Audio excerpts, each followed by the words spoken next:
And we're here. Welcome, Pirate Council. May our tall tales please you. It's been a little while. We might need a little bit of a recap.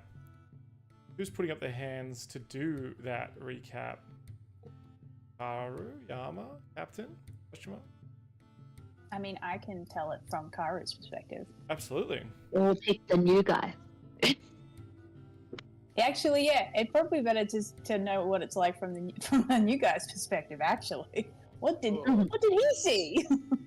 What did I see? I saw people trying to kill me on a damn bridge. Including us. Yeah, was put in a cage in a hobgoblin camp. Very skillfully escaped that. Ran across a bridge, fought a dragon. Dragon, little scaredy, and ran away. Now it's invisible somewhere. Captain, skillfully jumped across falling bridge pieces. And now we got to work out if we want to go get dragon treasure. Excellent. Well, the night is far from over. The air still reeks of smoke and charred stone, and the echoes of battle linger in the cold, still air. The bridge at Skull Gorge lies in ruins, its once mighty span now a jagged scar across the gorge. Flames flicker weakly among the rubble, casting long, dancing shadows across the broken ground. The river below churns angrily, swallowing chunks of stone and timber as they tumble from the shattered bridge. The dragon is gone, for now, Killian's disintegrate spell striking true, tearing through its emerald scales and sending it retreating into the night with a roar of pain and fury. You know better than to think it's gone for good. Somewhere out there, the darkness, it licks its wounds and plots its revenge. The hobgoblins and their hellhounds, though, are no more, their bodies scattered across the battlefield. Captain Iceleeson, I would say you fought with ferocity, but you more ran with the ferocity of a storm-tossed sea. Bagpipes blaring a defiant anthem, even as your captors fell to their deaths into the gorge. I shot a forehead laser. Yeah, that's right. Some sort of psychic blast into the mind of the dragon. Yama, your blade sang with the righteousness of the immovable mountain, and Karu, your newfound sword proved its destructive power, though its hunger for chaos perhaps still unnerves people. The cost of victory is written in the weariness of your bodies and the ash staining your armor. Bridges destroyed, the red hand's advance has been delayed, but at what cost? Dragon's retreat is a temporary reprieve, and the hobgoblins will not take this defeat lightly. The night is still young, and the stakes have never been higher. As the dust settles, you gather amidst the ruins. Moon hangs high above, its pale light illuminating the faces of your companions. Captain, you maybe lean on your bagpipes, letting out just a low as you scan the horizon. Yama, you perhaps feel the weight of your brother's presence just out there. Karu, the brand you placed on him, humming faintly with the connection. And Karu, your sword continues to kind of pulse in your hand, its energy restless and unpredictable. It is sated, but it is perhaps the contented purr of a creature looking to wake up and cause violence sometime soon. Is it still hungry right now, or can it wait 7 days? I think it can wait 7 days. I think destroying an invaluable bridge and a bunch of towers was probably worth the gold cost. Yeah, Okay, cool. when you factor in labor and everything, union job as well, like it's worth a lot. Your mind, those of you with minds to do it, make the calculations. How much time do you have before the dragon returns or before the red hand regroups? The choices before you are fraught with danger. Do you pursue the dragon to finish what you've started? Do you retreat to regroup and plan your next move, perhaps in Drellin's Ferry? Or do you strike out toward a new objective, hoping to outmaneuver the Red Hand before they can make their way to these shores? The night is alive with possibility, and the fate of the region hangs in the balance. What do you do?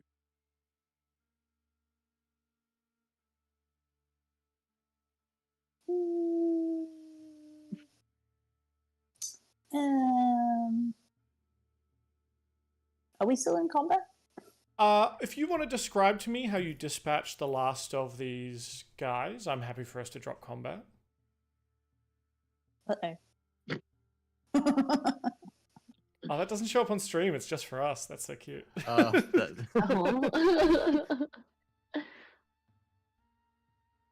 Well, like Karu, I know went up into one of the towers on the Mhm. side we're on now, and there was like a guy in there, so I think Karu was pretty quick to just run up straight up to that guy, cut him kind of mercilessly in twain, and then run back down the stairs, and kind of like as he gets halfway down the stairs, he's kind of like because he's all hulked out. Ooh.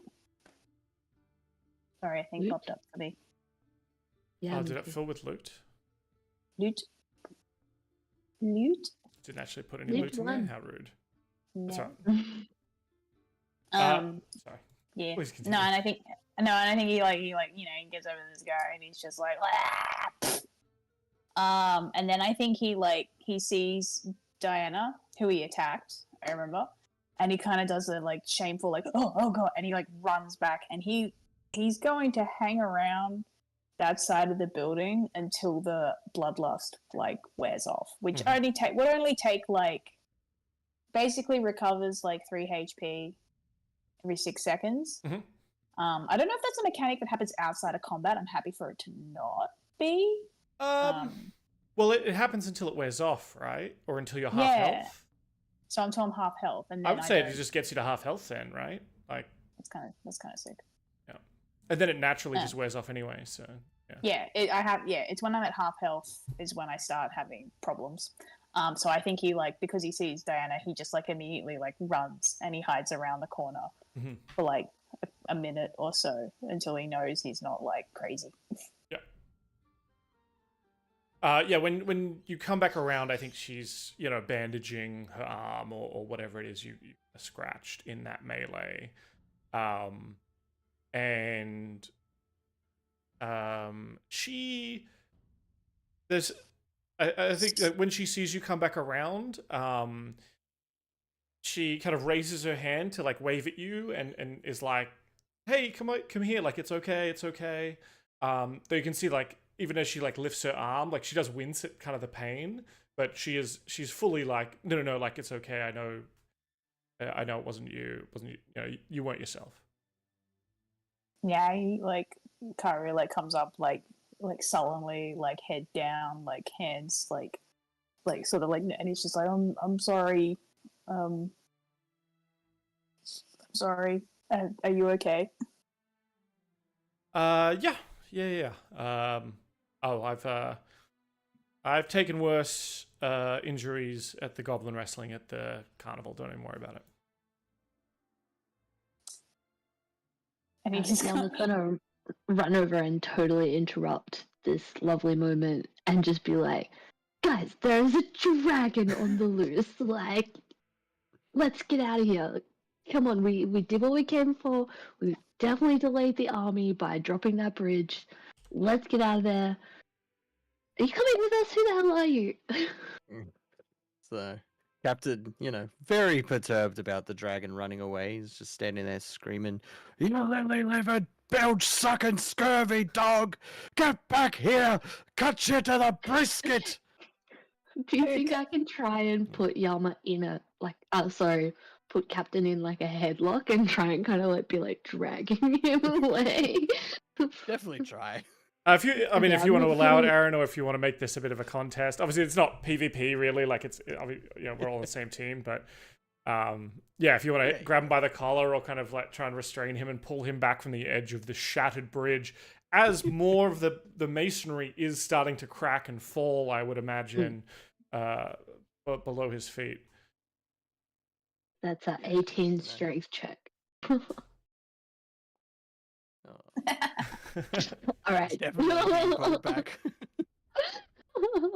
Yeah, Yama's just like, come on, let's get you out of here, mister. Kicking and We don't want no screaming. more. We don't want any more hobgoblins coming after you, and I definitely don't think you could take on that green dragon alone. But you know, nice try. Let's get you back to the boat. We'll get you some food and maybe some fresh clothes. You smell a little bit. Meanwhile, Karu is like watching this happen, but he's also doing that like squinting. I don't know if you guys know that meme of like the lady and she's like hunched over squinting. He's kind of like squinting out. And he's like, "What dragon? I can't even. I know this one, but it's gone, right? Yeah, which is why we gotta skedaddle. But it's gone. Okay. That's fine. Who are you?" And he like pokes at the captain.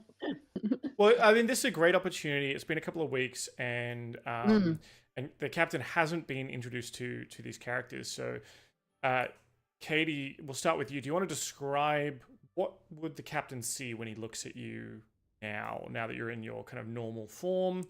What would he see when he sees this figure poking him in the chest, asking him who he is?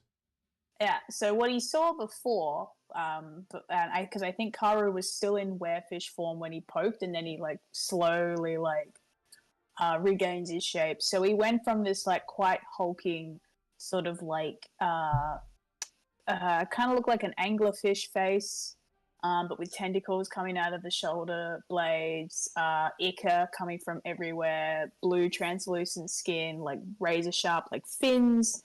And then that kind of shrinks down and the face becomes much more elven-like. He's quite a pretty boy, I'm not going to lie. He's kind of a pretty boy. And he's got a mohawk that's like really long, like goes right down past his like down to his like, what is it? Middle of his back with like a grey bit in the front. He's a fish face, like translucent skin again, big pointy ears that kind of like the tips of them kind of look like those anglerfish bulbs.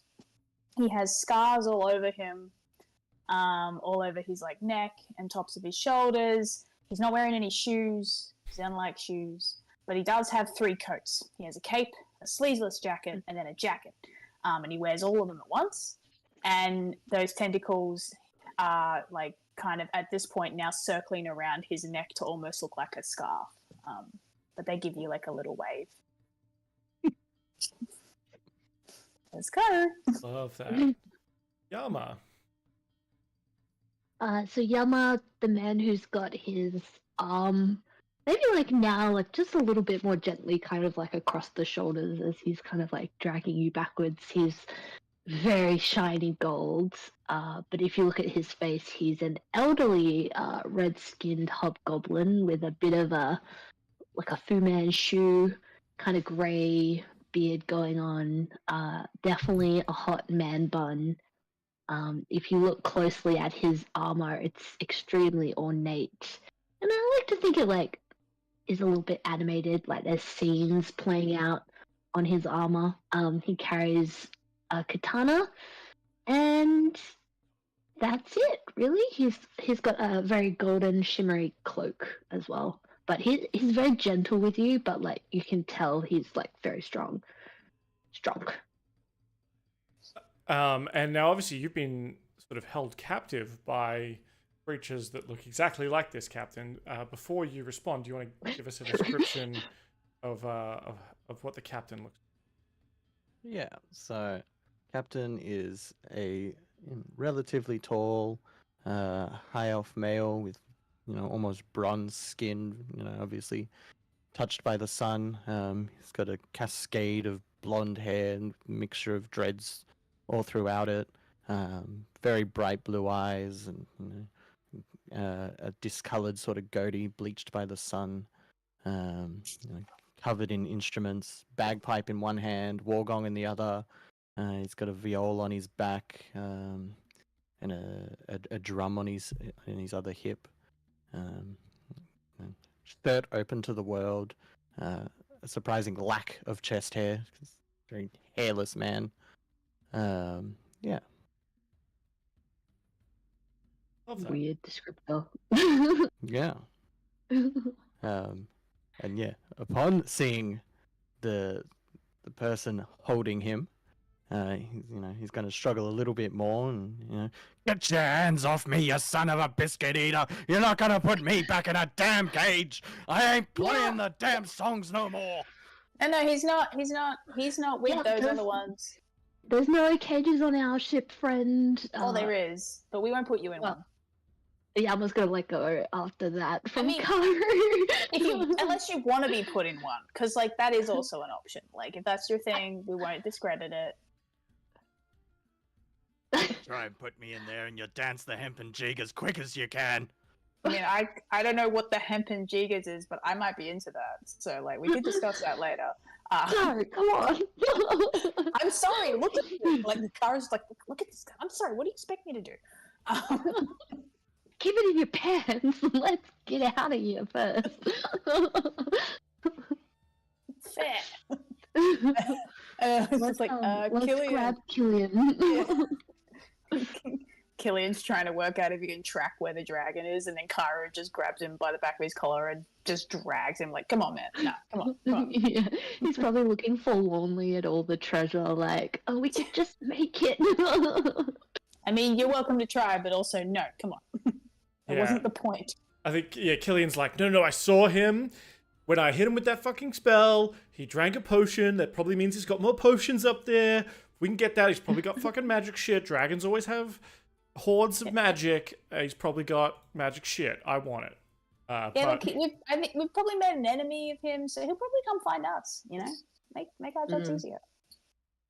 Yeah, it'll be like the Jabberwock. Oh, you weren't there for the Jabberwock, but there was this one time we fought a dragon twice. Yeah. I saw him a third time too, I think. Oh shit. Yeah. Well, I was like, that just means you'll definitely get another chance. Yeah, he'll be back. Yeah, well, I mean, I was about to kill him. I'll kill him next time. Of course you were. I totally, yeah. You were You almost had absolutely him. gonna kill him. You were so close. Come on. Let's make our way down the mountain back to the ship. What's your name? Poke. Yeah. This old salt goes by the name Captain Islason Aira. For those Kara's who like, speak Elvish, murder song. yeah, Kara's like, you picked that name? I did. You got a problem with it? No. Just curious. Interesting choice. Captain, give me a nature check. Okay. Ooh.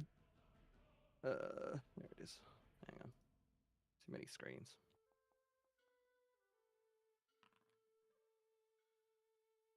You realize as you're talking to this figure, I can't remember if he introduced himself. He just asked for your name. Despite all the weird, eclectic choices of clothing and obviously the tentacles and all the, a lot of this is very weird, but you can see a bit of that aquatic elf kind of heritage. It's the bulk of what Karu is now that, especially now that he's shape-shifted back. You can tell that there's been a bunch of weird changes. This is not a normal aquatic elf, but this is an elf nonetheless. Narrows his eyes. Just keep your trap shut.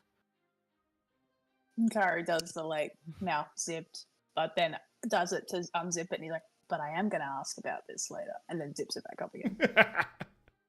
Ask about what?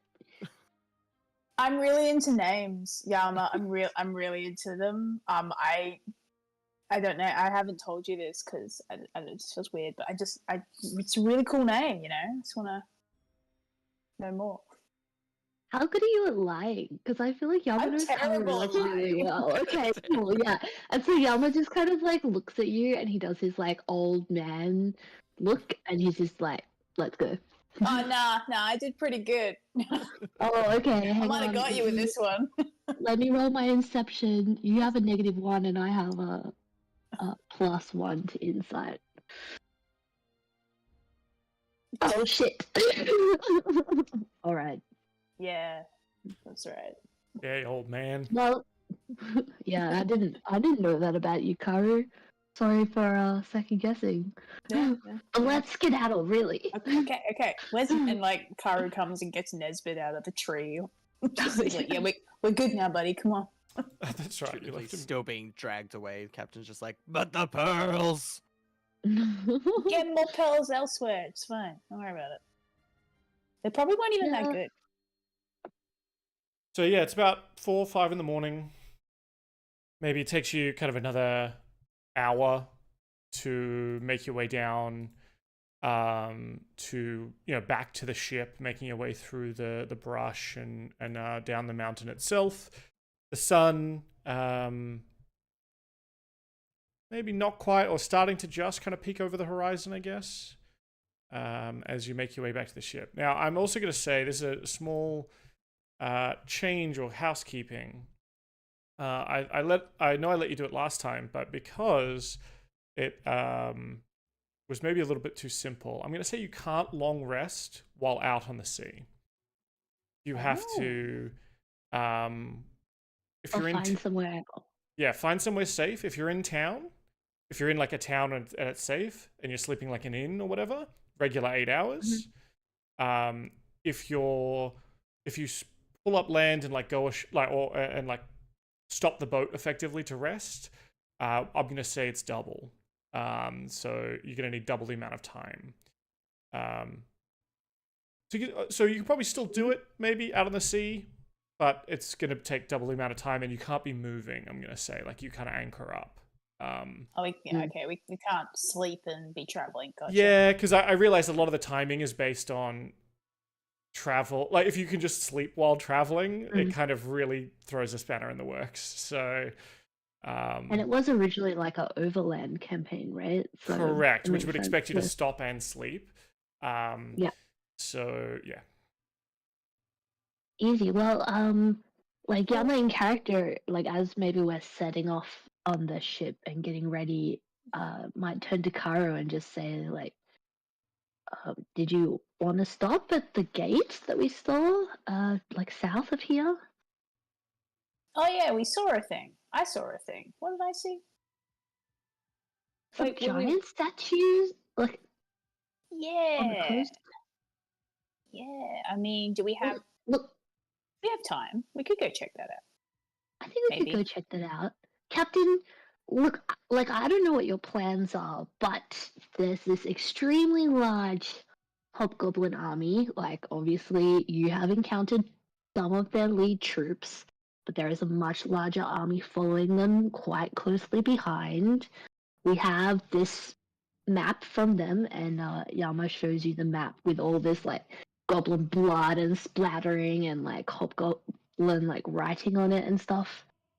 So like you probably can't read it, but he's like pointing stuff out to you, and he's like, anyway, like we'd love an extra pair of hands, especially someone who knows the seas. Yeah. Captain just completely enamored with being on a ship that's bigger than a rowboat. And then just eyes everywhere, ready to run around. He's like, yeah, don't take me wherever. Get me on the sea.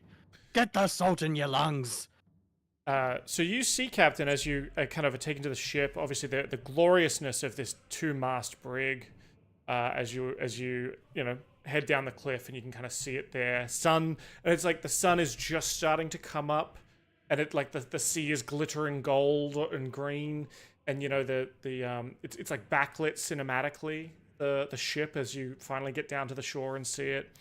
And as you come aboard, you guys climb up the ropes, or have to rowboat out and then be lifted up. You see that there's a number of crew. There's a gnome with a rat in his hat running to and fro. There's some sort of alien-like creature at the helm, ready to go. Sort of has almost like no nose and sort of green scaly skin. For you outside, at a macro level, you know that this is a Githyanki. I don't know if Captain would know that. There's also a drow lady with a giant parasol, and she is like just reclining on a deck chair, but like completely in shade, reading a book, occasionally barking orders at like two zombies that are pulling ropes and trimming sails and getting the ship ready to go. There are, I think, a couple of humans on the ship. I think Paulie did recruit a couple of people at the at BootyCon, the pirate festival. So there's a couple of mix of people, but the main like lieutenants who seem to be kind of giving orders all seem to be this sort of weird eclectic group of creatures. And I think the drow lady, as you come aboard, she lowers her sunglasses to look at you over them, and then just gives a huh. And then like puts her sunglasses back and like continues reading. Fair enough. Yeah, you're not really the first random person we've picked up on an island. Yana, do we remember what we were gonna do after we destroyed this bridge? I feel like we had we had there was a point to what we were doing. Point was that this was a main thoroughfare that was going to, by blocket, add hopefully a few more days to the bulk of the army. Do we remember where they were going to first? Like where they're going after they were gonna do this? Definitely have a map. Yes, and you can read it and I can't. Yes, I can read it. I can overlay the map on here if you like. Yes, please. I can't see. I can't. There's a lot of black. Oh yeah. I can see the hut. No. You know what? If you go into the journal tab, into the simple quest, there should be a map. Oh well. Map. Welcome to the maps tab. Okay. Oh, battle plans. Whoa. Yes. So, down south to Drellin's Ferry, which means that we could go past that giant sculpture that we saw, because, we have to go back down south. I mean, we have to anyway, because, it was on the way here, so... yes. We did have a look. I can't remember what the point of that it was just like a statue. It looked cool. That's all I remember. But we could at least stop there and rest and maybe snoop around. But are we heading to Drellin's Ferry? Was that where we were going to go to next? Yeah, so that's where the army is going next. Well, we've delayed them now, so they're not going to get there. Yet. Well, and we still, if we look at the calendar, we still had a few days. Timeline. Nope. The heck is the calendar? It's under the... under the journal notes on the left. Should be a toggle simple calendar.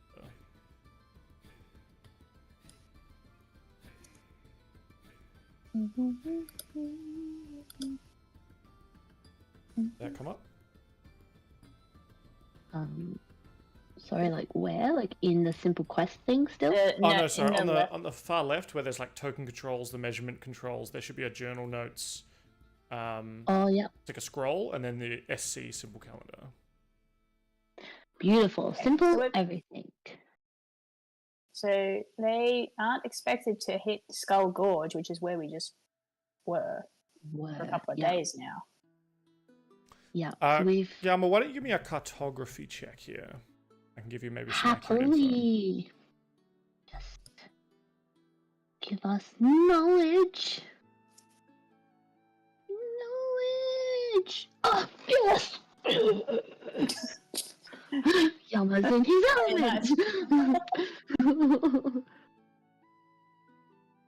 24 for cartography. Very good. So, based on... He's showing off for the captain. That's right. Yeah. You can see, Isolation, that Yama is clearly their navigator. He knows his way around the maps. He's got 3 different bloody compasses that he pulls out. He literally does. And has a look at it. So yeah, you are pretty confident based on like the writing and instructions that you've seen on here that the full Navy is meant to leave in about a day and a half. So the 5th of chess.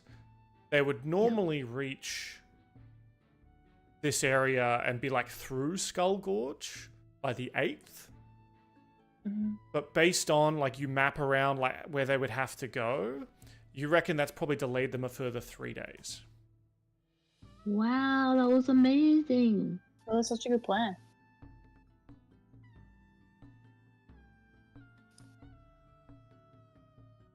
And you might be able to add that to the calendar, like add a note to the calendar of like the new day that the Navy will be at Skull Gorge.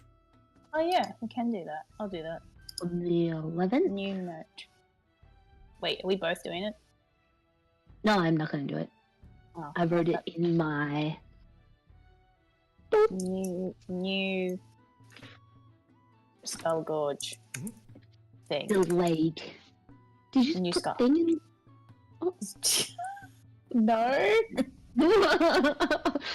This is literally like Haru taking the notes while Yama's got his like compasses out and he's doing his like. Yeah, that's exactly what it is.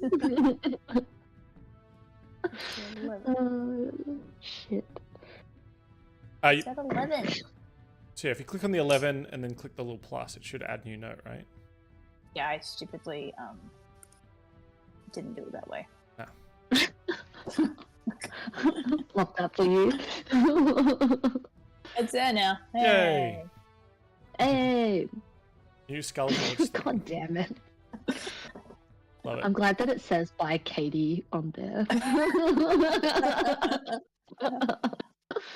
My shame. Wow, well that leaves us with actually a lot of time. We could go to Drellin's Ferry and start like bolstering the town's defenses. Because we've been to Drellin's Ferry before, right? That was almost like where we started this quest. Okay. What's the the fort in between? It's like a fort. So on the map, it had Koth's base because that was kind of the general you guys were fighting. Okay. You would potentially know it as Varath Keep for this area. That's how Jor, the kind of scout guy, referred to it. Oh yeah, we have that dude with us. Oh yeah, I hope we brought him back from the mountain. Yeah, Yeah, he absolutely. came with us. 100%. So yeah, here you have a couple of options. Yeah, you, obviously, yeah, the party can discuss them. Do you want to head back to Drellin's Ferry? Obviously, yeah, get a good night's rest. You can obviously take a short rest. While I say you could take a short rest while traveling. You could investigate that giant construction or like that giant scarecrow that you saw on the beach. I mean, it is back the way you came. Or of course, you could just sail directly into the maws of the Navy and just go around and just go directly at the enemy. All many ways you can do it. Love that option. I think that last option might be a little silly, even for us. Yeah. Yes. I think we should rest, even if we just like maybe get a little bit away from this area and then like anchor down and just get like a full rest in. Or we can head over to where that statue was. I think a rest is good. Personally. I would like it. I would love it. I don't know if you guys saw the dragon spewed like something on me and it hurt a lot. Also, I blew myself up a few times, not intentionally. I saw that. Well done. It hurt a lot. I think it took some skill, but we brought down the bridge, so like it doesn't matter. How about we sail to where the statue is? We can, dock the boat, sail in, check it out, then take a long rest. But on our journey there, we could like at least take a short rest. Yep. Sounds good. So Yama, I guess you're kind of in charge of navigating. So I will get you to choose your path if you want to begin moving the Oh ship. yeah.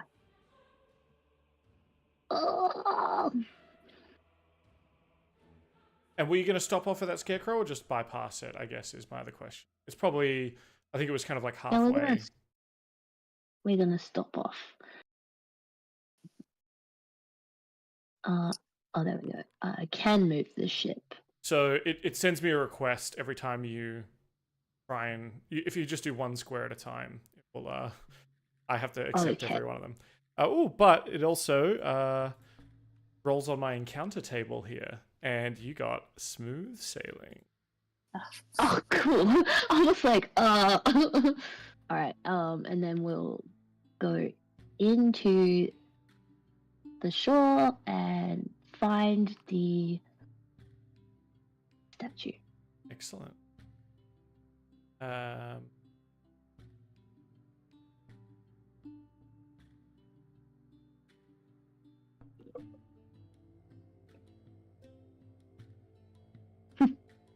Where is it indeed? So on the beach where you left it, it's now sort of late afternoon or early afternoon, sort of 2 in the afternoon. Yeah, each of these hexes is a bit over 4 hours to traverse, to give you some idea. And the forest, or the mountains, I guess, grow a bit more ominous. There's sort of trees and forest and things like that up on the mountains as well. And on the beach, you can see this massive effigy standing, a 15-foot tall humanoid shape made from a sagging moss-covered frame. The thing looks almost like a crude, giant-sized skeleton with birds nesting in the massive barrel that serves as its head. It almost looks like kind of a giant scarecrow. This is sick. Sounds super sick. I took my short rest also. Oh, I didn't do that. Maybe I just don't. Oh my god. Captain was so skillful at running away that he didn't take any damage. Yeah, you dodged like just- every rock that came after you too. Just erratically running around the ship, so excited to actually be on a ship for once. I think Karu's actually probably following you around because you're so excited, just to make sure. Like, Yeah. it's just like, no, don't touch that. No, like, no, we have a way here. There's a way. No, stop it. Like, Trying to climb all the ropes. and yeah, once you start doing that, Karu's like, yeah, okay, cool, yeah, no, this is great. Let's go. I think at one point, or maybe when you first boarded, Aveline, this sort of human woman wearing kind of black leathers, long black kind of plaited hair, just like shows up next to you at one point, and it's just like, "Do you need me to interrogate the prisoner?" She says to Karu. No, it's all right, babe. Maybe later. And and then like when she goes away, the captain's like, "It's my girlfriend." Yeah, one of them. One of many. She's the one that will, like, if cages are your thing, she'll help you out with that. Just saying. Captain's just like a little bit too tall for my liking. Fair. Hey, no preferences are a thing. It's fine. Hey, no, don't climb up there. No, that's my spot. Right up. Now, Karu, you have the captain hat, but on your belt, is that right? You have it kind of, yeah. Yes. Yeah. I do. I'm not giving that up. Iceleeson, are you wearing a captain's hat? Are you wearing, what kind of captain hat are you wearing? Sorry if you No, mentioned that before. the man would never ruin his hair with a hat. It's like two completely opposite captains that we have. Very good. Oh, Cool. God. So yeah, effigy on a beach. Would you like to investigate further? I would love to investigate it. Karu is gonna Yes. climb all around it. Well, do you want to give me a nature check, please, Karu? Oh, fuck. I mean, yes. Or you can give me something else if you're looking for something else in particular. You're looking for something... No. Nature's good. My advantage does not work for this. But that's okay. Normal roll. Pew. 21. Ooh, nice. This identifies the effigy as a territorial marker of some sort for a tribe of giants, though with a 21 you don't know what kind of giants would make this kind of effigy, and the workmanship seems a bit crude. Giants are normally quite skilled across the border, usually quite skilled with tools and craftsmanship. But you can see that there's a wide track leading up, into kind of a forested area. So Nala had already recognized it as a sea giant. Yeah. But you said crudely sculpted. Mm-hmm. Captain with a one-trick mind, just out there looking for anything shiny. Might be something shiny up this path, Captain. Do you want to Right go up up there. the path? Yeah. Like, I think sea giants are like... Full do we of know if treasure! they're, like... they're not piggy banks. Do I know anything about sea giants in particular? Just because the word sea is in the title and Sure. comes from it. I I can roll a thing. No, I'll take the 21. I think you would definitely know. I mean, they're giants. Typically, they live underwater. They don't spend a lot of time out and about. What maybe threw you for why you didn't realize what kind of giant this effigy was for is because it'd be really weird for them to mark territory on land. They're more of a live underwater, walk to the land to do some stuff, then go back home. It's odd that that this is on land, I guess.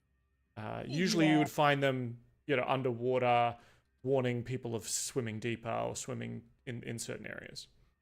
Yeah, so this is a territorial marker, but what's weird about it, and this is Kyra saying it to everyone else, what's weird about it is these guys don't usually come up on land, and they definitely don't mark territory on land because they kind of know it's not their place, and they don't really hang out.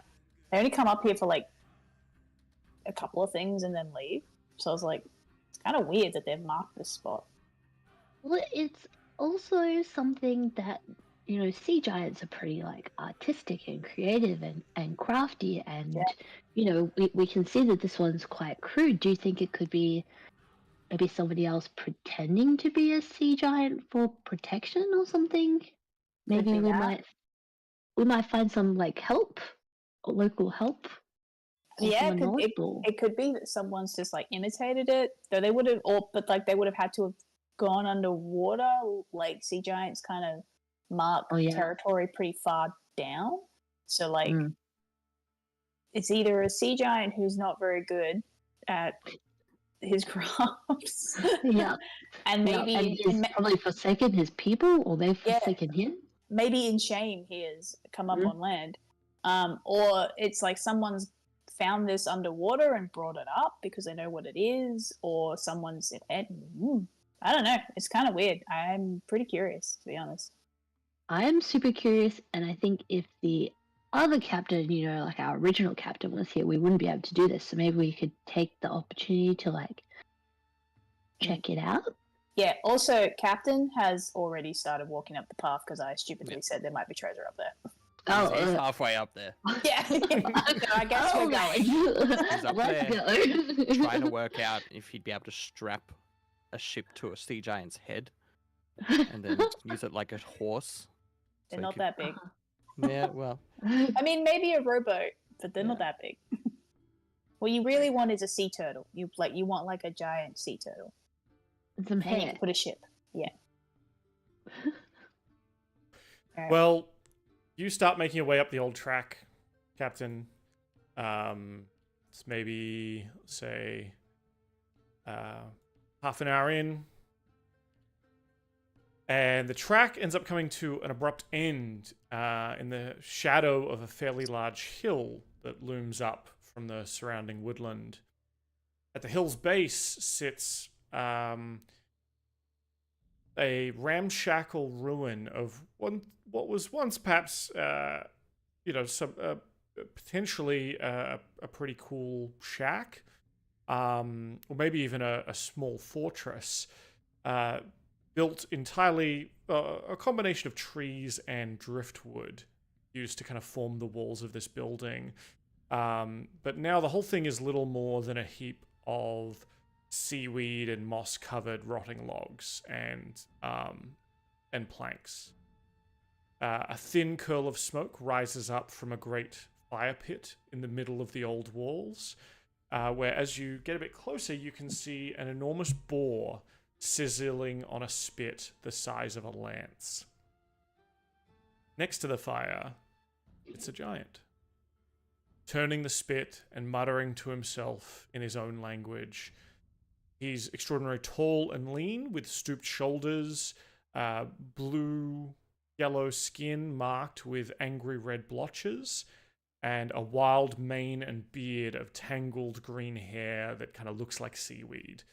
He easily tops 10 feet even while sitting on the ground. Shit. Captain, not a complete idiot, is gonna, crouch down, just a little bit out of sight, hopefully. And just, hang about, wait for his newfound friends to catch up so he can tell them about the sunburnt giant. Clank, clank, clank, clank, clank. Yeah. So you notice pretty quickly that Yama's not very stealthy, and he's probably still talking to Karu as well at the same time. Like, I can't believe you just let him go off on his own, I didn't talking let him about go. treasure. I didn't. I just, he seems like he likes treasure, and I thought I like getting involved. I didn't let him go. What? I'm not his babysitter.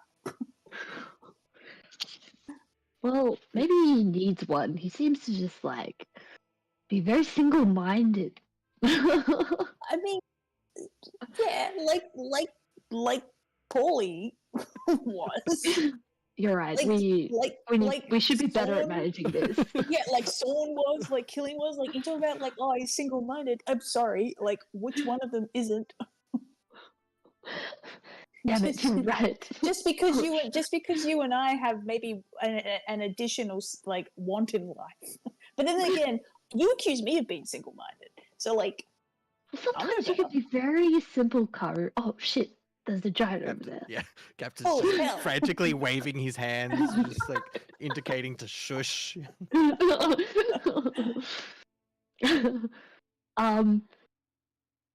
evening, sir. The giant stooped over, kind of looks up to look at you. You see he's missing an eye. And he's just sort of...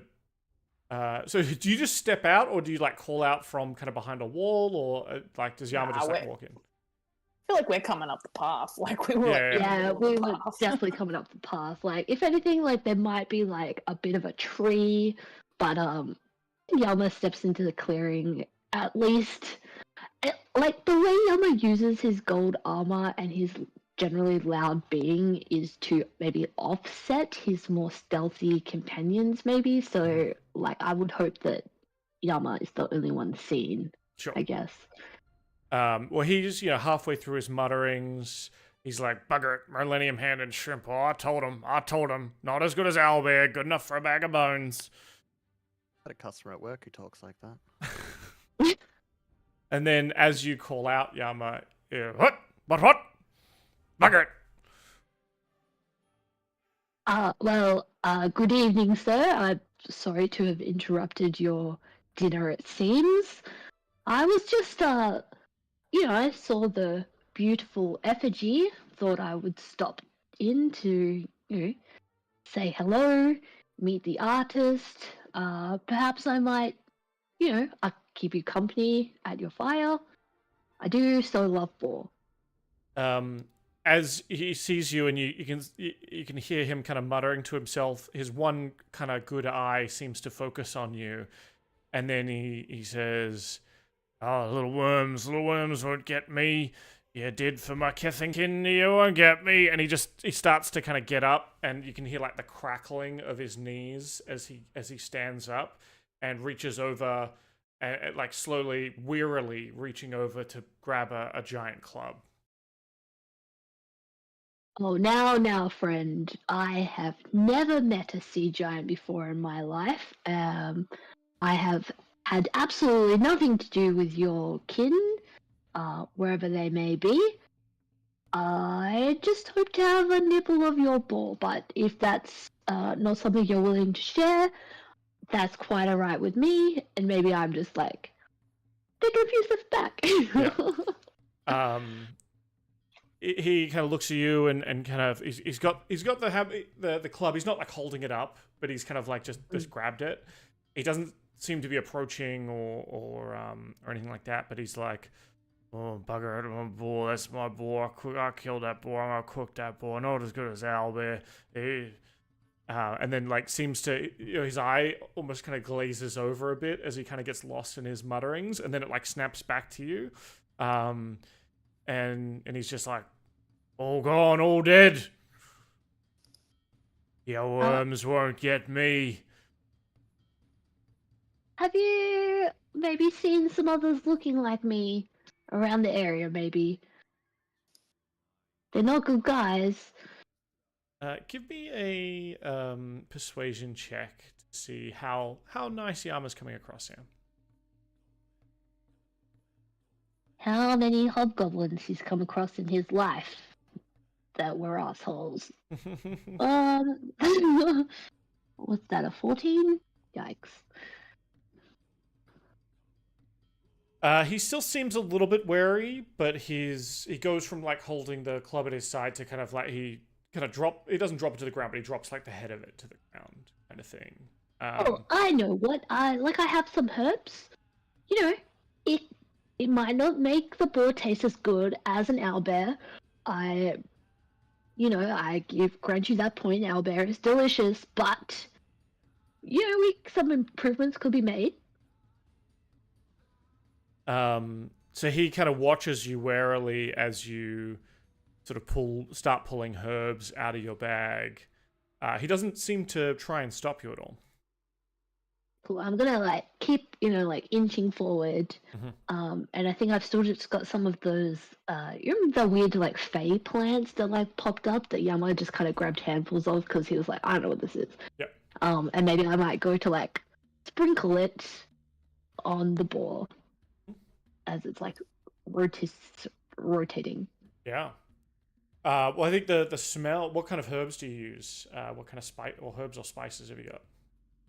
Yeah, let's say it's a pink flowering thyme herb plant, so getting some of that herbaceous aromatics going on. Mm-hmm. He's probably got some kind of root that he's ground down into a powder that he could sprinkle over it. Maybe it's a bit of a oniony kind of smell. Mm-hmm. Mm. Excellent. So that starts kind of wafting through the air, and you see this giant kind of and starts. You can see through the seaweed his mouth starts watering at the smell. Yes, friend. See, you get it. I knew you would get it. Speaking of friends, could introduce you to some of my friends if you'd be interested in meeting some more people. I think Tara's already just extended. And maybe they're kind of a ways back, but he's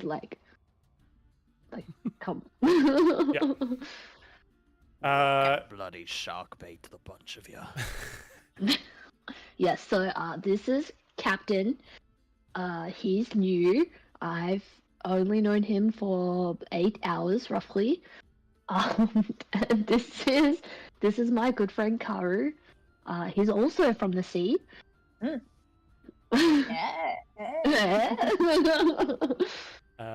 Here's a look at what he could have maybe looked like in his prime. Sick. Oh, let's see. I love his belt. Yeah. Same. Before he got sunburnt. Yeah, before he got sunburnt. It looks to be sunburn or maybe some kind of rash, perhaps. But he goes to sit down again and goes back to turning the kind of giant spear javelin rotisserie for as it sort of continues cooking, and that beautiful oniony smell sort of wafts around through the camp, and he seems to have put an eye on each of you as Yama's introduced you, and then he's like, and then he just says, "All gone, all dead, millennium hand and shrimp, bugger it," and bugger him, and kind of sits down and goes back to turning the rotisserie, kind of focused on the boar. So why are you on land?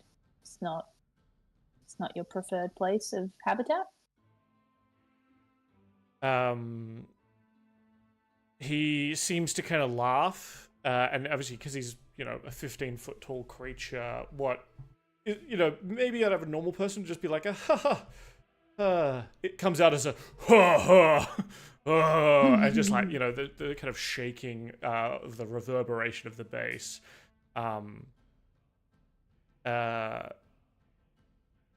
He says, he kind of gives like a half shrug, and he says, "They're all given up. They've all gone, all dead but me. Yo-ho, poor old Walkenall." And as he's doing it, you can see he's got a tattoo on his wrinkled forehead, a symbol that looks like a sort of like a one of those, was it like saw sharks? Oh yeah. And he says, I'm the last one left who's gonna put up a fight. They all ran off. They said it was cursed, but now I'm still fighting the good fight out here. I'm gonna take down those little worms and piggies at the keep. They're not gonna stop me. And then we're gonna get back our home. Not cursed. Bugger it. Do I recognize that symbol like on his forehead as to mean anything? Like a tribe or something like that?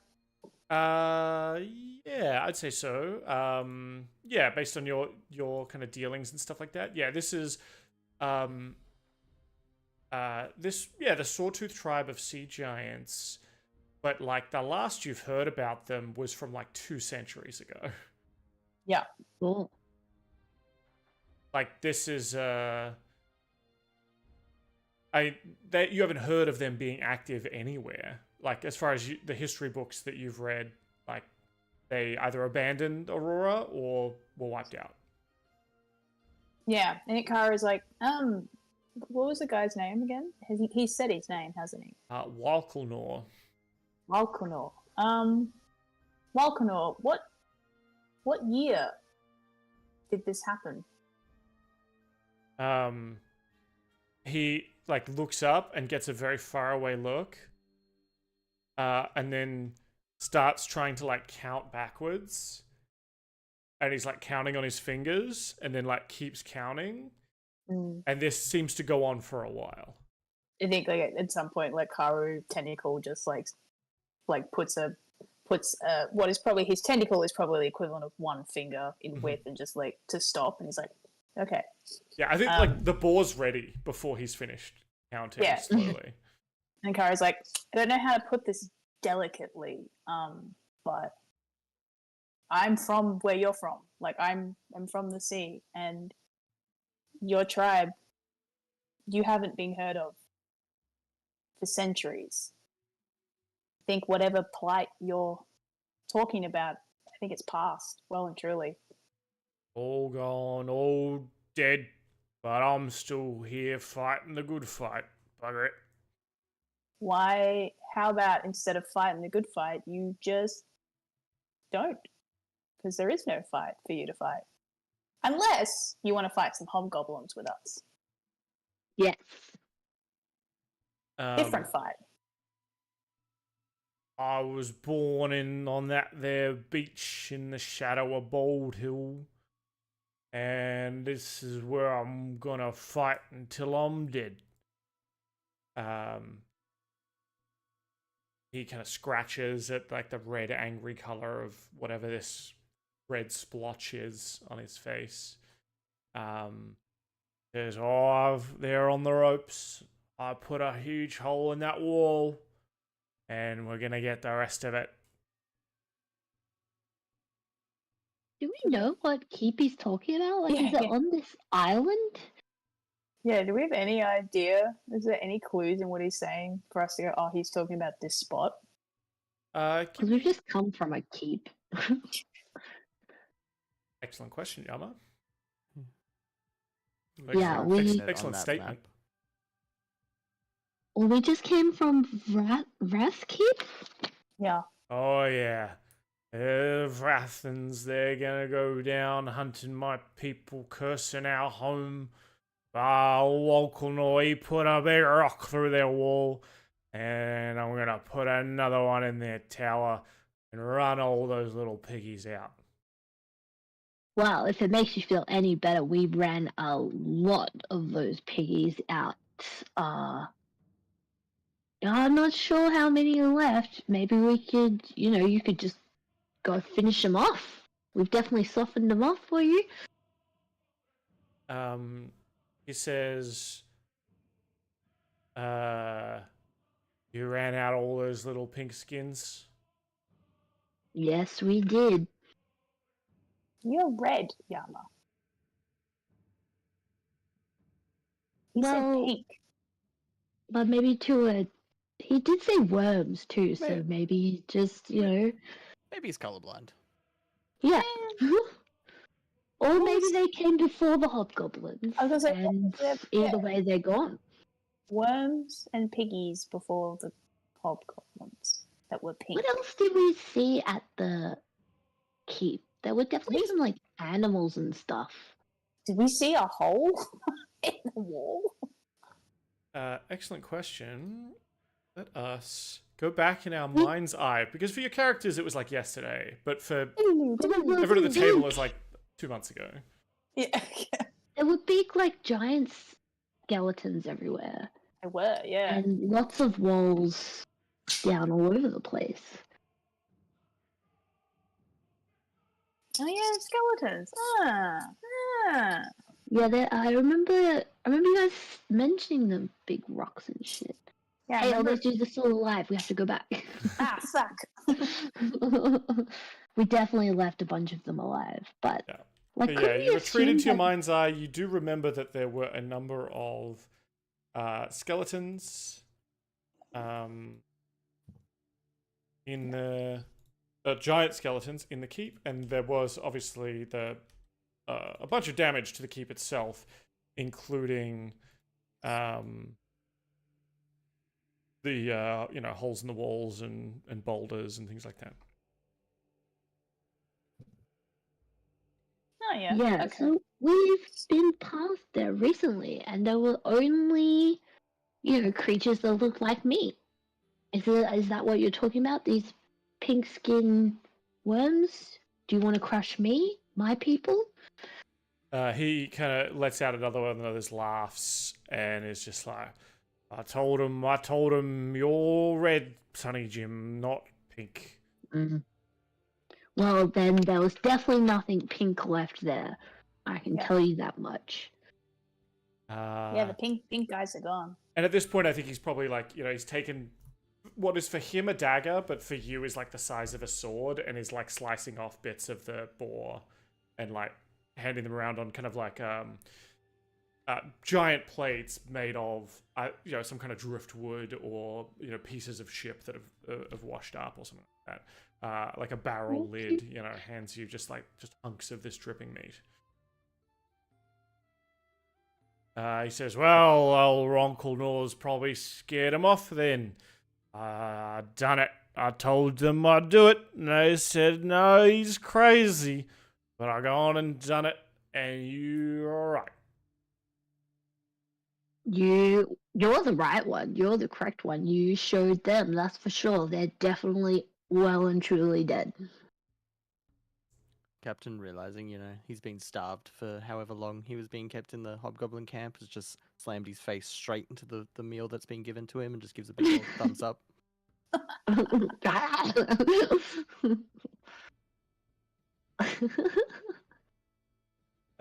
Maybe you'd benefit from some hat whiskey there, friend, so you don't choke. Another thumbs up.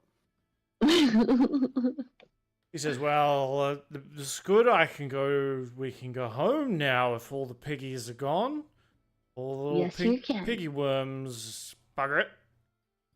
I have to tell everyone they can come out and that we're free. We can go home without being attacked and targeted. You are absolutely free. Absolutely do that. Yeah. We could go now if you wanted. We could take you down to the sea. It's just over there. Oh, it's cause to celebrate. And, he's got sort of a what to him I guess is a cup, but obviously is like to you is the size of a barrel.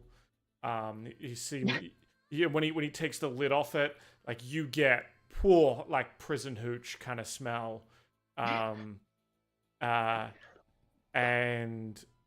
He takes a swig and then just like hands the entire barrel to each of you. This is cause to celebrate.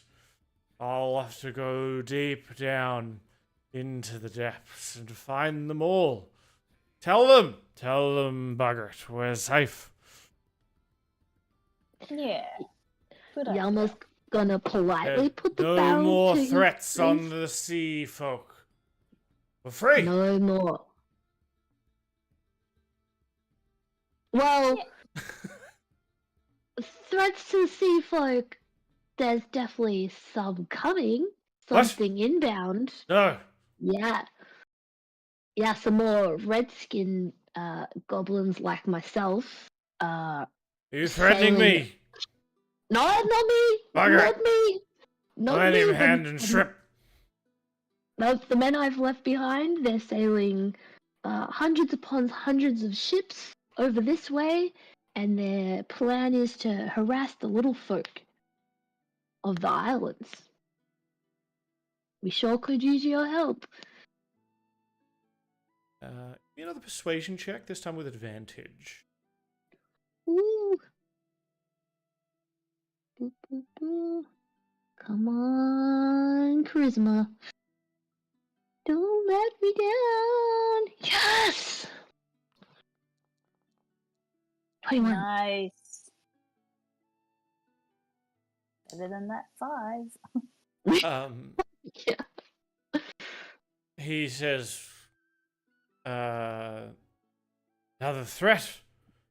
Not the pinkskins, not the curse. We're so close to going home. Can't have more threats. Your people. Old Walkenor said he'd come find them when it's safe. You're saying it's not going to be safe. We're so close. In just a few days, it's gonna be ships everywhere, cannon fire. Definitely won't be safe then. You could throw rocks from. How far can you throw a rock? Maybe you just hang on the shore here, and as they go past, just throw rocks at their ships. Yes.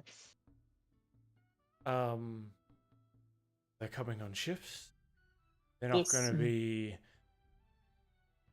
locked away in their big fake mountains.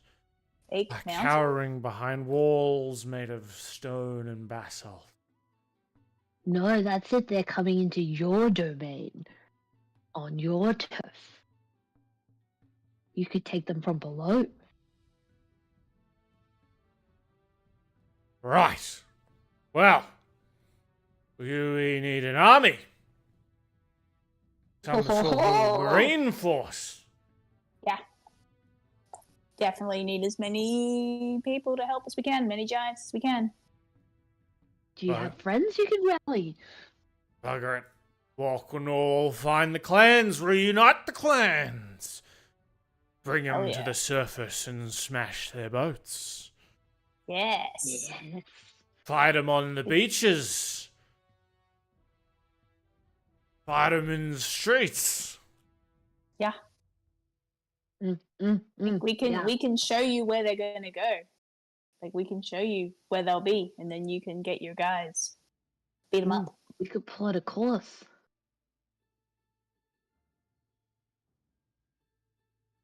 We'll fight them with the butt ends of broken beer bottles if that's all we bloody well got. Well, that's fitting because tonight we're still celebrating your victory. Yes. Aha! Yes. One victory down, one to go. Yep. Yep. Yes. Only victories. Walk-on-all, find the giants. Bring them back. Tell them the pink skins are dead. Lead them to their second victory. Stop these redskins from causing more trouble, bringing more curses. You maybe not say redskins. Sorry, you're absolutely right. You're absolutely right. Just had a thought. I'm like, ooh. Yeah. Yeah, the Orange red. skins is probably better, maybe. I don't know. Red rippers. Just call them hobgoblins, Valkanor. All these red Yeah. hands.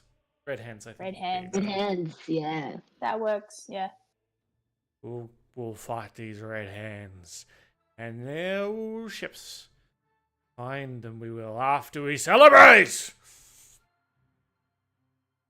Yes, and Karu dunks his head in the barrel of alcohol. Constitution check, Karu. Celebrating. Constitution check, please. Sure. Just a check or a save? A save is fine, yeah. If I do this, is it gonna roll it a million times? And you are also near Yama, so you get a plus something to that, I think. +3. So that's a 20. Yeah, you Nice. get the full, like, it gets in your nose, your mouth, your gills, like, you get a full head of that. And it's sharp stuff. Like, stay away from lit torches for a little while. It's you're it's fine. that Like, you're yeah, no, holding it, yeah. yeah, it's that scene in Hitchhiker's Guide to the Galaxy where they drink the Pangalactic Gargle Blast, where they just scream for a bit, Yeah. and then it's just like, whoa, that's good. Yeah, I think That's just like stuff. just birds erupt from all the forest around you. Yeah. I just fall backwards onto the dirt, and I'm like, yep, great. That. Whoa. Excellent. Yeah, let's rest here tonight and celebrate with Valkanor. Perfect. Alright, I will advance this forward in 8 hours. Long rest. Do any of you guys know the White Lotus theme song from the second season? I haven't watched I it. haven't watched it yet. Never mind. I will put it in the chat. But Karu, there's a distinct noise in that song, and that's what Karu does now with the tentacles. I'm not going to do it over the mic because I reckon it'll clip and just. No. Um, We won't know until you try. I can't do it. So you all get a long rest. Yay. It's sort of midnight-ish by the time you all kind of wake. On a meta level, I'll tell you now, Walkanor will go out and spend the next couple of days looking for his clan. And through the course of the night, you guys come up with a very drunken, Yama very sober battle plan. And he will, on a meta level, he'll show up at the final battle, effectively, with his team, right? Oh, yeah. So he's not going to delay the ships any further, but when it comes to the big final battle, you have recruited some allies, some giants that'll be on your side, and that will count towards your army score, effectively. Yeah. Amazing. That's fucking cool. That is cool. We're like building our endgame sequence, essentially. Yes. It's very like Mass Effect, if you've played that, where you got to go around and like help everyone so they'll show up at the final All the battle. factions. Yeah. Cool. On a non-meta level, Captain will complain during the night and be like, You realize he said all his friends are dead. Who the hell's he gonna bring with him? Maybe he's a necromancer, you know? Maybe it doesn't matter that his friends are dead. Maybe he just meant all his friends up here, and there's, wives and children and like young men back when he left them. So, a whole society. Right. Bring corpses. Do you drink, Captain? Any of you trained in medicine? Are you proficient in medicine? Yes. Can you give me a medicine check, please, Yama? 100%. And I am sober. Stone cold sober. Shit. 12. Throughout the night, before you actually get to sleep, and obviously you're stone cold sober, you notice that Wakalnor, he's got obviously this sort of itchy red skin, and his face and joints look painfully swollen. You're not sure what it is, but he seems to be suffering from some kind of disease. It seems to be a disease. Oh, I will then, I'll sleep on it, and I think I can get cure disease. Isn't that a thing that a paladin can do? Disease. You might also be able to do it with lay on hands, or unless that's just poisons, I'm not sure. Let me double check. Lay on hands. Oh! Use 5 HP to cure disease. Okay, absolutely amazing. So, like, Volcanor, everyone is, like, partying and, like, chattering and, like, drinking. And I think Yama is just going to... Oh, I've got the best idea. Okay, Yama is going to be like, Volcanor, like, it looks painful. Like, I'm a healer. Would you allow me to administer to you, like, make you feel better? Like, how would you be okay with that? Bugger it. Let me ease your pains.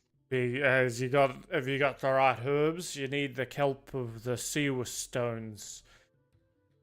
But I haven't been in the deep waters in a long time.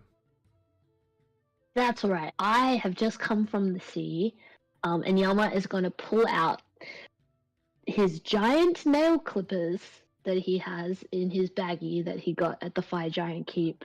And he's going to I have this magic tool. It's going to completely heal you. If you don't mind, I just, like, if you hold out your fingers to me, like, I will just, like, clean you up here, and this will heal all your aches and pains.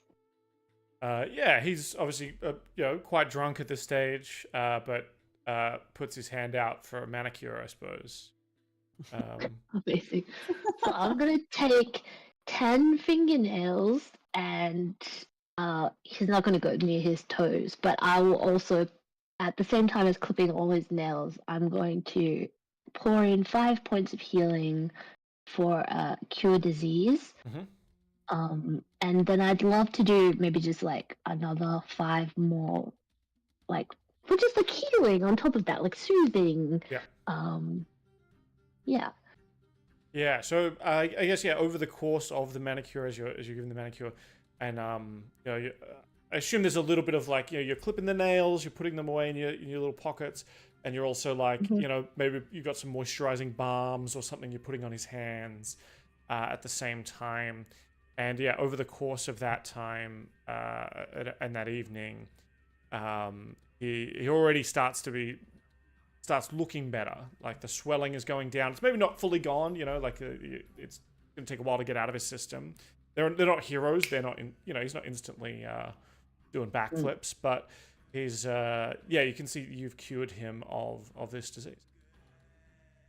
Amazing, and I have 10 sea giant fingernails.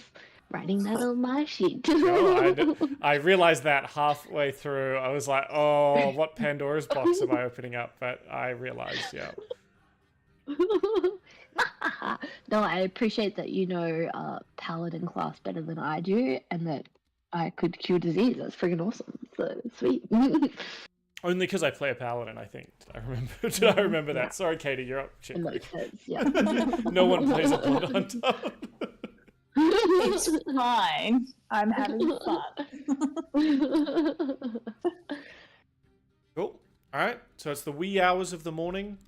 You kind of make your way back to the ship. Some of you with sorer heads than others. Captain, were you drinking or Oh, yeah, he would have been swimming in the grog. give us a con save as well? Swimming in it. Not- I can This see it. is not going to be going well. You get a +3 from me. Oh. Oh, nice. It's pretty good. Karu's Thank you. maybe a little bit more chipper than you. I don't know if you can actually tell if Captain, when you look at him, like if his grouchiness is due to being hungover or just like his kind of general demeanor. But yeah, no, I think you're fine. Very unenthusiastically playing his bagpipes. I don't think I would like want to hear that compared to somebody enthusiastically and enjoying playing the band. Just sad drones. Yeah. All right, Excellent. shall we set off? So if you want, you can just drag your way all the way to where you want to go, or yeah, you can plot a course. Yeah, let's Well, we're going down to Smooth Drellin's sailing. Ferry, correct? Correct. Yeah, we're gonna go. I will yeah, say this we're as gonna- well. The further you go into the deep sea, that's where like you have more chance of encountering.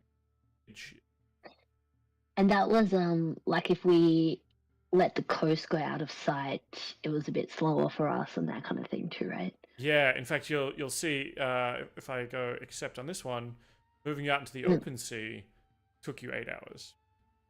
Whoa. Just navigating slower. No, take that back. Yeah, but what are you doing? No, go back that way.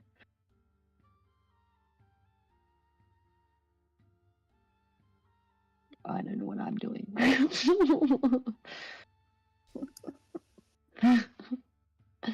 Dawn Oh, no. of the 5th of Chess. Ooh. Alright, we still got plenty of Hold on, time. before you go any further. It's the wee hours of the morning, 4 in the morning. You see to the sort of southwest, over the long island of Wrathkeep. In fact, who would be awake? Who'd be on watch? Me. Alright, Kara, do you Sorry. want to give me a perception check, please? Up in the ropes. It's sort of a 100%. it's a waning moon, is it? It's sort of like, you know, that half crescent, waning gibbous. Dirty 20. Oh yeah, my dice rolls I have guess been really technically good. neither elf would be asleep, so Oh yeah, very true. both would be up. Yeah, so pretty much like so you the drow's definitely awake. She's hanging out. She's still got the parasol up, just protecting her from the moonlight. Still reading her book in the dark. I would imagine. But yeah, Karo and Captain, you're both up. You can make a perception check as well if you like, Captain, to see what you see. Karo, you're like up in the crow's nest. Or you're like on the prow, crow's nesting it. I'm in the crow's nest. Captain, where are you? They'd be lounging in the rigging somewhere. Because you weren't allowed in the crow's nest. You're like halfway down Yeah. in the rigging. Yeah. You both spot pretty early with a 20 and a 20, or 23 and a 20. Captain, you spot it first, I guess, because you're maybe not as, you've been looking around a lot, just taking in that sea smell. Over on the horizon appears to be a fading, almost like fading in and out, a ghostly ship. Quite far away though, with a 2320, like you guys can change your course to potentially avoid it or start heading towards it. Where is it? Sorry. It's somewhat in your path. If you had continued on without spotting it, you would have gotten close and we would have been, banging it. But I think with a 2320, you guys have spotted it well before it potentially would have seen you. And you can ask whoever's on navigator shift or on the rudder to maneuver to avoid it, if you would like to. Does it maybe look familiar to Karu and Yama? Because you We've have come met. across a ghost ship before, right? Yeah. At this distance, hard to say, but you did cure a ghost ship before. I guess as we get closer and closer, Karu, you don't recognize it. It appears to be a different kind of ghost ship. I think Karu has like jumped like down from the crow's nest, and maybe is Yama awake, or is Yama like who's steering the ship at the moment? If Yama's not doing it, it'll probably be Reynard, right? Yeah, he's so the Yama's secondary. probably dozing. I think Karu taps you on the shoulder as he's like going over to Reynard. And then he's just like, Reynard, there's a... And he like points and he's like, it's a ghost ship ahead. Maybe we might want to dodge it. And then he's like, unless we want to check it out. And he poses the question to Captain and to Yama, who he's now woken up. Probably for the first time, Captain looks rather stern, uncomfortable with the view of a ghost ship, and just slightly shaking his head, but seems to be off in his own head. Is that a no? Reynard's Continues like to shake his head. Seems like a no. Who's in charge? What's the order? I'm in charge. I'm in charge, and Karu maybe like fluffs the captain's hat. He's still got attached to his head. He's like, I'm in charge. I say we steer around it, but we like keep an eye on it. Let's try and keep it. Let's try and avoid it. Yeah, good call. All right. So Reynard sort of sets a course to kind of go behind it and kind of give it a big leeway. It appears to be heading southwest. Okay, yeah, cool. It's not going the same way we are. Yeah, we need to go very east. I can't remember, Yama, when the last time we encountered a ghost ship, was it a fruitful adventure, or was it like, I can't remember what happened. There was a curse, and I think we lifted the curse. I remember finding some treasure under the water. I don't remember Yeah. how we were under the water. Yeah. Oh, we got a map. We did get a map that led to some like 100-year-old treasure, because that was how long they'd been like sailing the seas for. Okay. Well, it might pop up again. Might not. I don't know. It's not going the same direction as us. We'd either need to speed up and actually just like fight it, or ignore it. I think if anything, if it's going southwest, like it would be ideal if it ran into the Hobgoblin army and they kind of, took care of each other. Yeah. No, maybe our ghost friends will do that. Treasure's not everything. I can say that now because Paulie's not here. If I said that in front of Paulie, I'd get in trouble. Yeah, true. All right, to Drellin's Ferry we go.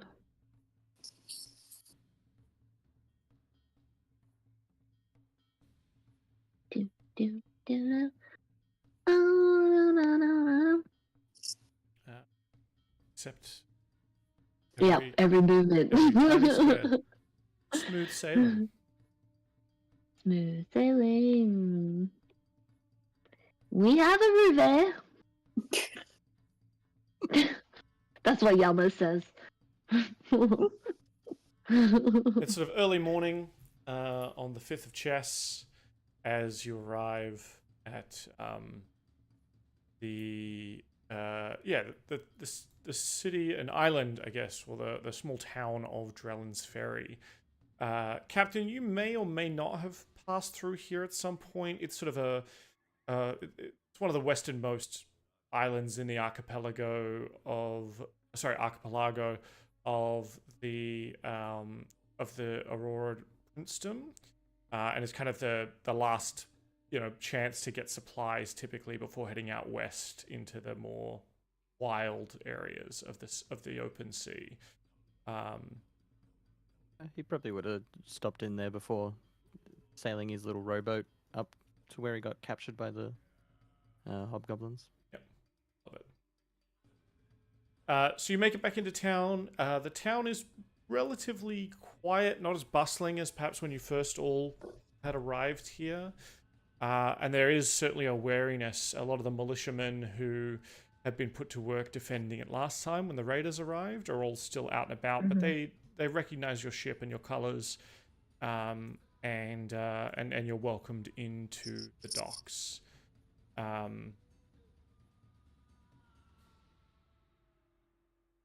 there any dwarves around? I think you probably spot one or two dwarves, like in an open air smithy, just like working away at their craft. Perfect. All right, Captain will have a bit of a lift in his step, a little bit more excited, a bit happier now that he's seen some dwarves. That's weird. That's weird. I don't say that as we're watching it. Like, that's weird. Yeah. What are you? Character with background. Dwarves. Well, now's the time for some exposition. Oh, wait, no, Yama. And Karu like pulls Yama. Yeah. He's like, no. He said that Evelyn was a bit too tall. Oh, Yeah. into dwarves. Yeah, I think so. Yeah. Well, he's Let's pretty go. grouchy. Maybe we could like set him up while we're here. Let's. You know, I want to find see. someone nice for him. No, I kind of want to see his Riz first, though. I want to see how he goes. Okay, all right. We'll let him loose upon the town of Shellinsbury. Yeah. Terrible idea. So yeah, there is the two dwarves working in this open forge, open smithy. One of them is sort of a gentleman dwarf, probably some kind of hill dwarf, and the woman appears to be some kind of magma dwarf. Oh, a magma dwarf. Magma. Didn't we need to find a magma dwarf one time? We did. I thought we found the magma dwarf. Maybe that's the magma dwarf. No, I don't think it's the same. They don't all look the same. They're not all the same, Yama. Don't be racist. Shit, you're right. I'm sorry. I should know better. As a goblin, I should know better. One of the most downtrodden races in D&D. Bloody red hands. Who do we remember? Sorry, who do we remember from Drellin's Ferry? Like, who were sort of the people we met here last time we were here? Mm-hmm. Who would we kind of go to on our return? Is it a question for the party first, or do you just want me to answer? I'll ask the party first. Hey Yama, do you remember the names of who we know here? Yes. So we had Guard Captain Serrano.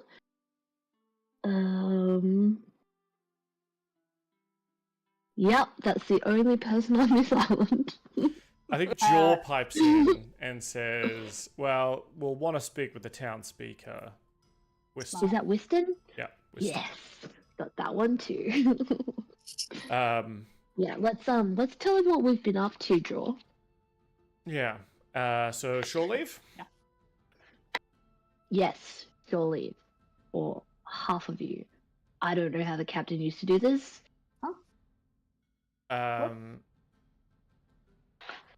And like he kind of looks around because he didn't. Oh, he met Paulie, and is just like, oh yeah, well. Joel, maybe do you know a little bit about running a ship? He leans into his mouth. I wouldn't let everyone know that you have no clue what you're doing. Don't you guys usually vote for leaders? Yeah, we are a democracy. The captain likes We were a that. little distracted, little things Yeah, happen. normally we had somebody else to do all this stuff, so I never listened. Do we think killing? I think you should do it in thirds. You should let a third of the people go on shore. So there's always like 2/3 of the ship here. Yeah, but I also think Yama, we shouldn't let Ratty and Nesbit and Raynard be all on the ship. Separate With them. time, they can be in the separate groups. Yeah. Maybe Killian. I mean, Killian, you. Kara's like, Killian, you don't seem to want to contribute at all today. So why don't you stay on the ship? Killian like walks Yeah, back. Killian walks back onto the ship from like the dock, and he's like, "God damn it! I inherited all of Paulie's bloody debts, and it turns out he owes this dock master like 50 gold." You take care of that. Settle that. And then you stay on the ship. All right. Yeah, you're in charge. We're taking Nesbit and Ratty. You should come with us. So yeah, the three of you plus a couple of other people on shore leave head to shore. Plenty of places to make your way in this town. Obviously, from there's the basic inn where you guys were staying. I think last time where you were, we got some supplies. Places run by a family of halflings, and you spend a bit of time in the town. Spend a bit. I mean, it's first thing in the morning, so the town's just kind of waking up. But we have at this point, if there's any shopping you want to do, we can do that between sessions, or anything specific you want to go after, you need to ask me about, we can do it now. But all the kind of basics are here, maybe a little bit bare, and maybe the prices have gone up a little bit just because people are very scared. And you can even see that there are some ships being packed up, and some people looks like maybe are getting out of Dodge. Yeah, I think we want to talk to Winston and the lady, the two people who are in charge, to let them know what we know, because I don't think we had interpreted the map. We definitely want to show them the map too. Yeah, we didn't have that information last time we were here, from memory. And I'm sure Yama, we've been sailing for days now. In the downtime, Yama's definitely been translating the days, their schedule, and adding our 3 days that we've won from them, that kind of thing. But we'll definitely bring that to the guard captain and the town speaker. Well, I'll tell you what, Yama, once you finish the maze that you have to do for Katie's game, you can go through here and add these notes to your calendar in game, so everyone knows. You are not the DM of that game, and I'm not doing that puzzle. It's only because Dan has done the puzzle. Dan's the only one that's done it. That's right, baby. This is like the one time. You can take the GM out of the game, you can't take the game out of the GM. It's like the one time we did another campaign, and Dan had all these riddles, and I was like, oh, I know the answer to these, but I'm not there. Stuck in line at the bank. Yeah. You could do the maze for me, Aaron. Thanks. You don't have to do the maze anymore, Kate, because one of you has done it. The problem is that it took him 12 days, I think, or 10 days, I think, to solve it. Not in real life. Did it before Not I in went to real bed. Life. He sent the solved maze to me when we finished the session that night, and I was like, oh, god damn it. But in character, it took him 10 days, which means he still hasn't solved it. So you're fine. Alright, so you spend a bit of time maybe at the local inn, you put the word out for that you're keen to speak with Captain Serana, you guys get a hearty breakfast. I think if we run into anybody who's leaving town, we're telling them to sail east. Yep. As well. You get a mixed. People are either heading east or northeast. North, that's fine. I mean, they could go south too, couldn't they? There was another ship captain south doing raids as well, so we took out the one in the north, from memory. So I think the sailing was just clearer to the north in terms of hobgoblin raids. It's open sea to north of here. They're either going to head up to the direction we just came from for land, or they're going to head out. Yeah. So I don't know. Most of them are heading east or east northeasterly. They're either going to those other towns or trying to make a break out to the northeast. Much further. You hear some of them say there's a sea elf city up to the northeast, so we could potentially stop in there. We might go there before later. making a push further. And yeah, eventually the captain and the town speaker enter into the inn's common room. The captain following Noro Whiston, the town speaker. She has with her another tall, broad-shouldered woman with kind of blonde, grey hair who introduces herself as Delora Zan, the master of the docks. And the speaker ushers the rest of the townsfolk out of the room, except for and the innkeeper, the halfling Callan, kind of helps him and then sits down.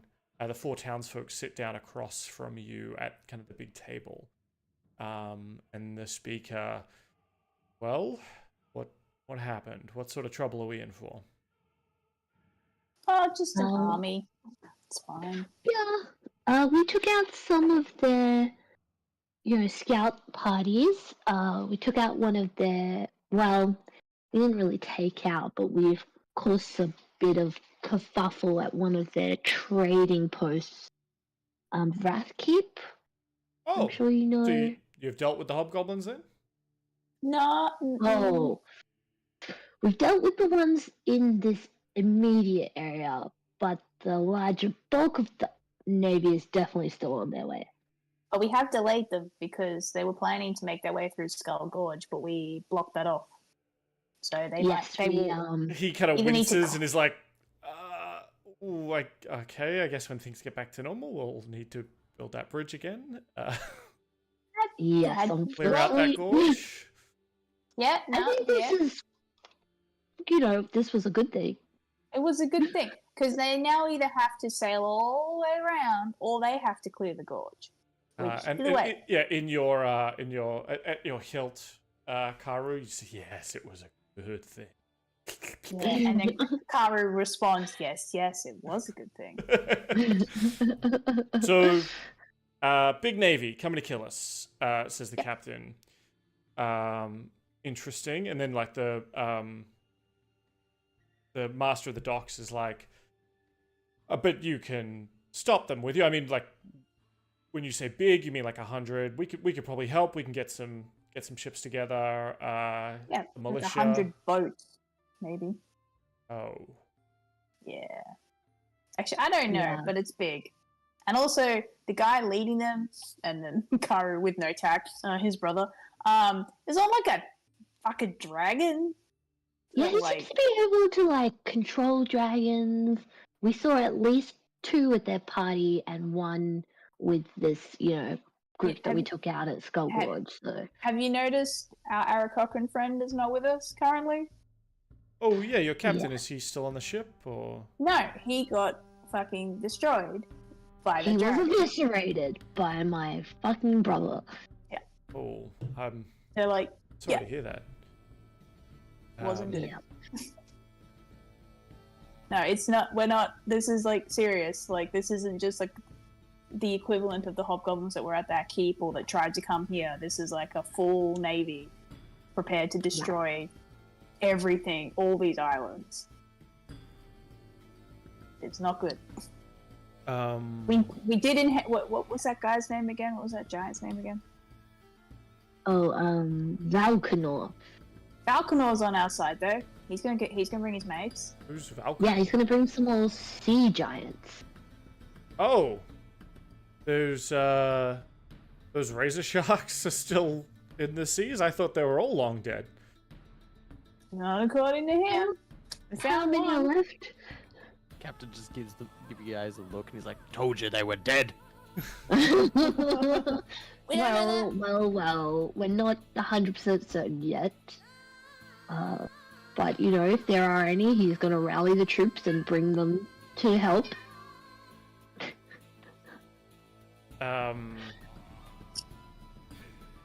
Well...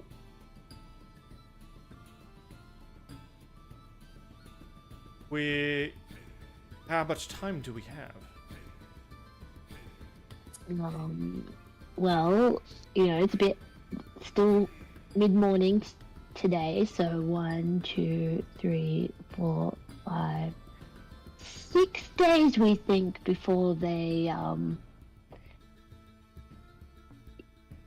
possibly make it here. Is it that or they get past Skull Gorge? Either way, yeah. Let's just go 6. Let's just underestimate 6. Yep, let's over prepare. We have a bit under a week, bit under a 10-day to either prepare to fight Fortify the town. or Evacuate the civilians. Do that, definitely. one of the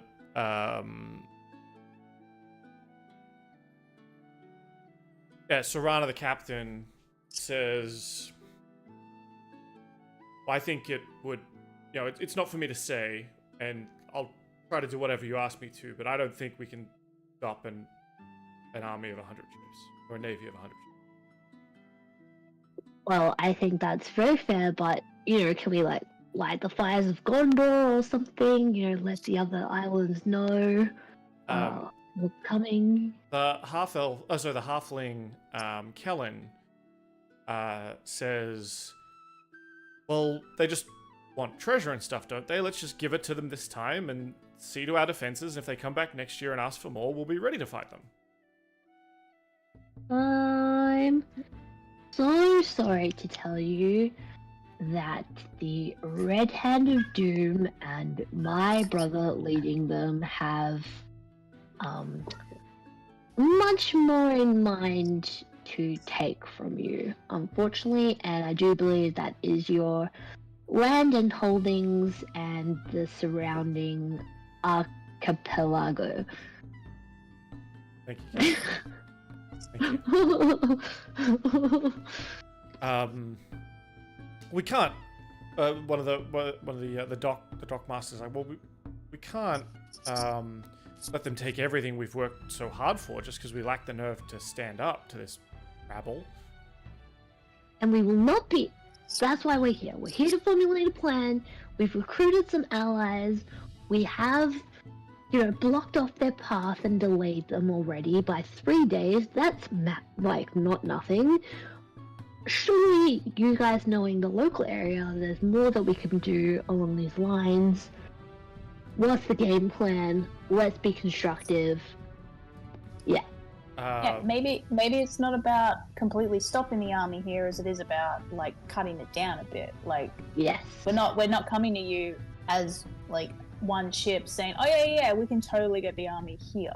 But can we set things up, evacuate your citizens, have an escape plan for yourselves, maybe through the island to the other side or something to evacuate as well, or maybe come with us, whatever. But we just kind of take out as much as we can here. They're going to continue to advance. We're not going to be able to stop that advancement, but maybe there could be a couple of ships less. Mm-hmm. Wiston, the town speaker, he says, well, perhaps I guess we should tell, the children and anyone who can't, the elderly and whoever can't fight, to kind of make their way east. At least as well carry a warning with them. Yep. To all the way. We absolutely need that. Yeah. All the way to Brindle, which is Captain. The practical thinking man he is. Suggests you could put them in boats. The elderly, the children, the women. Send them at the army and slow them down that way. Thank you for weighing in, Captain. We'll absolutely take that under advisement. I think perhaps we'll send them the other way. They're not going to be much for fodder. All they have to do is slow them down, put a sword in one hand, a bottle in the other, and hope for the best. I enjoy it, but no. I know. This was like that idea you had the other night about how we could reorganize the sails to fly faster by cutting them in half, and I proceeded to be like, no, that's not It's not gonna work. It's not how More sails work. sails, more sails, more wind, more Yeah. direction, more speed. Yeah, this idea is kind of like that idea. Not gonna happen. I Yes. should have suggested burning the town down to confuse them. Well, we aren't gonna do that. I appreciate your out-of-the-box tactics, but I don't think Yeah, I can really get the town to go for that idea. yeah, I did- Winston, I'm sorry, we haven't known this man very long. We found him, you know, on Skull Gorge. He'd been captive of the hobgoblins. We're not sure for how long. Maybe a long time He's- by the sounds of it. But so you've kept him for his tactical knowledge of the enemy's navy. Yeah. Absolutely. That's exactly why. Invaluable. What bloody knowledge! I was in a cage! Kari's just like thinking out loud to himself. He's like, the name is starting to make a lot more sense the more this one speaks. I have a question for Winston, and I'm sorry, I keep forgetting her name. What's the dwarf bridge? And he points to the map that we have, because they've for Drellin's ferry, they've written like use the dwarf bridge ? Just light up. Yeah. Use the dwarf bridge. Oh. I will say from a Maybe this is some trade winds. yeah, from a For a meta meta point of level, view, it it's means like nothing. there was meant to be a bridge because like this is all landlocked and there's a river effectively with a bridge. Okay. But I will say instead that there is some kind of like there'll be like a dry dock, like a dwarf dry dock here or something like that. That helps repair ships and stuff. Okay. Ooh. Well, we can kind of assume that Just that's a peek behind probably... the kimono. I'm so sorry. Yeah. Ruin the illusion. No, I can't. No, as I asked, I thought, oh, maybe this is like a other thing. But whatever that information is that they've kind of written is like probably key to what they're going to do, where they're going to attack. So maybe we can fortify that area. Maybe not focus all our attention on it, but majority of our attention can go on that if that's what they're aiming for. Well, if they're looking to take it to repair their ships or have like a... This is the dockmaster say. She says, well, if they're... I really don't want to destroy it. But if they're going to use it, perhaps we can sabotage it so they can't pull their ships out and repair them. Yeah, surely we can just take some like key equipment or something with us. Yeah. Oh, I have an... Wait, no. Captain seems to have an idea. Or we wait till they're on the bridge and burn it down with them on it. You been talking to Killian? No. You know, Oh. we told him already we shouldn't be using fireball in every encounter. I imagine I Killian at one point was chatting with the captain about just putting fireball scrolls like on people's backs, like kick me signs. Checks out. So yeah, we'll say yeah, it's like a ship repairing area that was built yonks ago by the dwarves or whatever, and is you know a staple of this town. People would come and repair their ships here before setting out on the yonder ocean, the wider ocean, and so on. And yeah, they're not super keen on destroying it, but would consider perhaps sabotaging it before they go. We are getting to 9 o'clock, so and I've got one more thing I want to read out, but what we'll kind of wrap up here is, as you guys go into the rest of the day, the conversation is long, talking about the different kind of plans. Between weeks, we'll come out with what is your kind of plan for the people. It sounds like getting the women and children and elderly out potentially, keeping maybe a small force to harry and slow the... putting up your hand, Captain. I say you can put yourself on the screen. To kind of slow down or take out some of the ships before leaving. The main force, yes, will be coming in 6+ days, based on once we work out exactly what that is. But there may be smaller raid ships, groups before then, sort of like an advanced vanguard. Though you've taken out the ones that were stationed nearby.